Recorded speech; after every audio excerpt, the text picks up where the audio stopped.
Yok güzellikte bu dünyada sənə tay. Gözəlim, gözlərindən götürür nuru güneş ay. Gözəlim, hüsnünün vəsfi üçün aciz olur misralar. Eyləmərsən məni sən aləmə rüsvay. Gözəlim,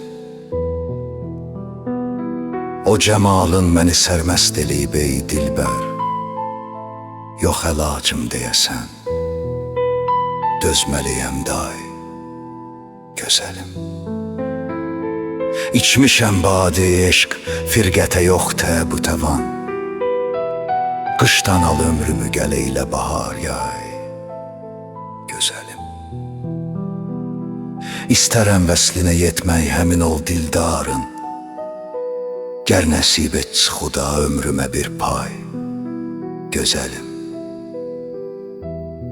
elvinəm eşkimi hər ləhsədə izhar etdim. Sən təbib ol məni bimare misal say. Gözəlim,